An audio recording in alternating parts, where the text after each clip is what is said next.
ओम शांति। आपका प्रश्न है कि आप प्राइमरी स्कूल के टीचर हैं और स्टूडेंट माना बच्चे बहुत बदमाशी करते हैं तो उसको डांटना पड़ता है, बड़ी आवाज़ से बोलना पड़ता है। मैं बोलती हूँ लेकिन मन में नहीं रखती हूँ, क्योंकि अगर नहीं डांटे तो वो समझते ही नहीं है। पहले समझाने का प्रयत्न करते हैं लेकिन डांटना भी पड़ता है। तो प्रश्न यह है कि बच्चों को डांटने से सूक्ष्म पाप बनते हैं। अगर मैं बिल्कुल भी नहीं डांटूंगी तो क्लासरूम कैसे कंट्रोल करूं? छोटे बच्चे हैं। उत्तर है, देखो, बच्चे चाहे छोटे हैं चाहे बड़े हैं या स्टूडेंट है या हमारे अपने बच्चे हैं, सभी को संस्कार परिवर्तन या संस्कारी बनाने के लिए जब कोई गलत करता है तो डांटना तो पड़ेगा ही, तभी तो वो सुधरेंगे। अगर नहीं डांटेंगे तो बिगड़ जाएंगे। इसीलिए डांटना जरूरी है, लेकिन ये कर्म की गति को अच्छी रीति समझना है। मैंने यूट्यूब पर आध्यात्मिकता से कर्म की गति के टॉपिक लिखे हैं, वो सुनो। मैंने रिकॉर्ड किया है, वो सुनो, जिससे आपको पता चले कि कौन सा कर्म पिछला है और नया कैसे बनता है। तो अभी अगर आप डांटते हैं और फिर मन में उसके बारे में चलाए रखते हैं कि कैसे हैंडल करूँ, आजकल के बच्चे तो सुनते ही नहीं, मुझे नहीं डांटना था लेकिन डांट दिया, अभी क्या करे। अगर ये सब चलाया तो आपके नए कर्म बनेंगे, जरूर बनेंगे, बीज बोया ना। लेकिन अगर आपने देखा कि ये गलत कर रहे हैं, आपने जोर से बोला, डांटा, फिर अच्छी संस्कारी बातें भी बताई और फिर फुल स्टॉप लगा दिया तो कोई कर्म नहीं बनते। देखो, शिव बाबा भी क्या कहते हैं ना कि अगर कोई भी फल हमें चाहिए तो डाली पर पत्थर मारना पड़ेगा। अगर वृक्ष के थड़ में मारते रहेंगे पत्थर तो कभी भी फल नीचे गिरेगा नहीं। तो एग्जैक्टली डाली पर पत्थर जाएगा तो फल नीचे गिरेगा। ऐसे ही अगर हम बोलते ही रहे लेकिन उसके अंदर सबकॉन्शियस में नहीं जाएगा, और सबकॉन्शियस आत्मा से जुड़ा है, तो जब तक हम उसकी आत्मा तक नहीं पहुंचाएंगे तब तक कोई परिवर्तन नहीं आएगा। तो हमारी अंदर की भावना शुभ होनी चाहिए, ऊपर से डांटना होगा और अंदर यही चले, जो आपको जैसे बच्चे चाहिए वैसे वो है, ऐसा सोचना है। योग के प्रयोग की जो विधि है उसमें अब बताया है कि कैसे हमें सोचना है, कैसे लिस्ट बनाना है, सुबह में उठकर कैसे स्वमान बनाकर उसको दोहराना है। ये सारी विधि आप अपनाएंगे तो बच्चे आपका कहा करना शुरू करेंगे और अच्छा रिजल्ट भी लाएंगे। तो इसीलिए वो विधि अभी जो पब्लिक प्रोग्राम कराया, जो चाहोगे वो पाओगे, उसमें भी अच्छी रीति समझाया है।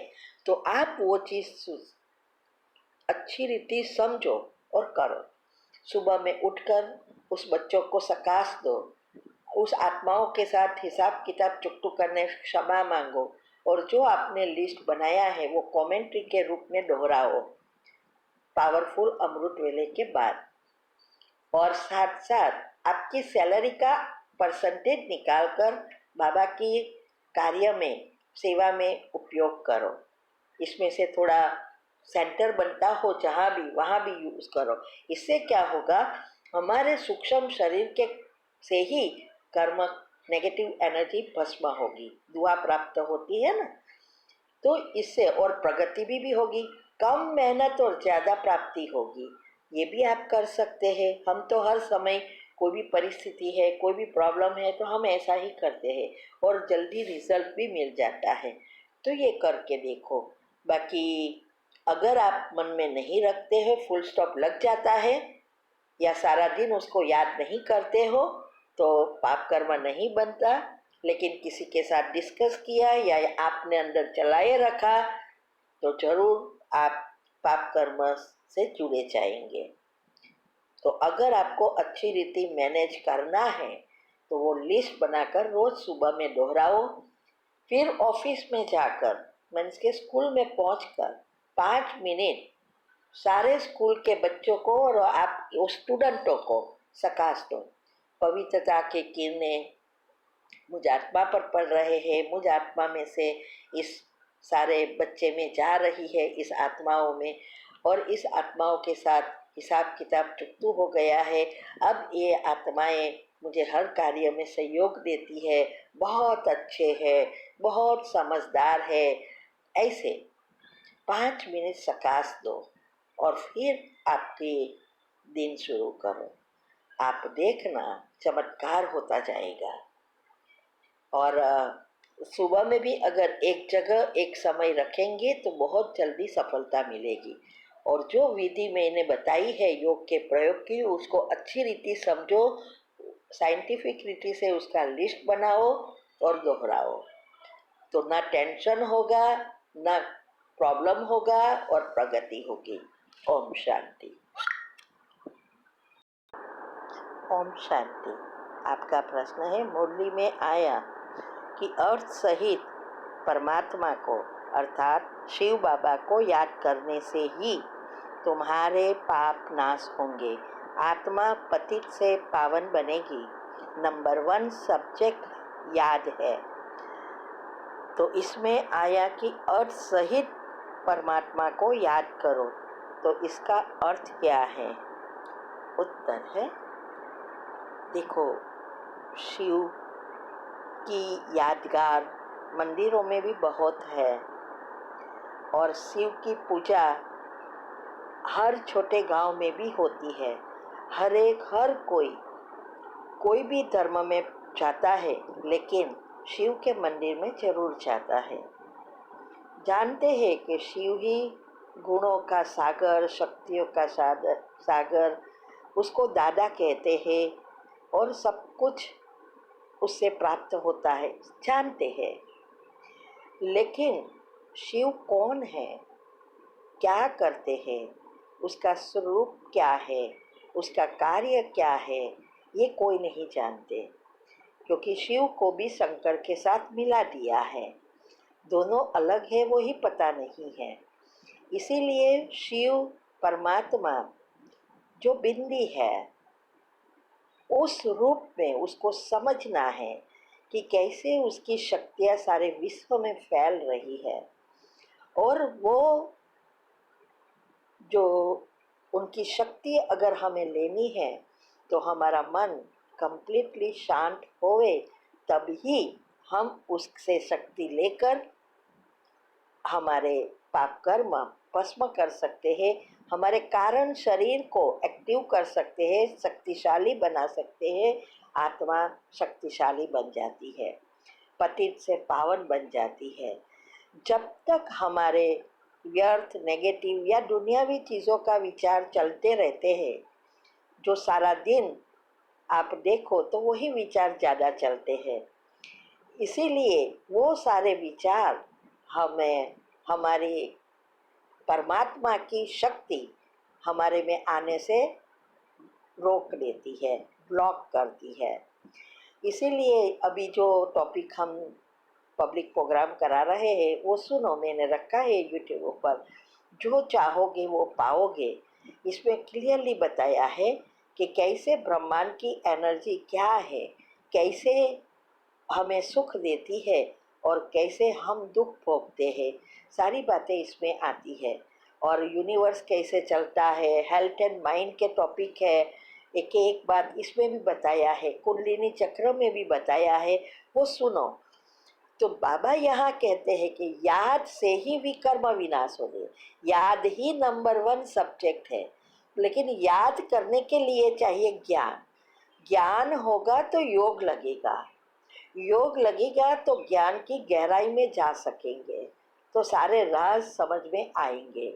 ये दोनों हो गए ज्ञान और योग।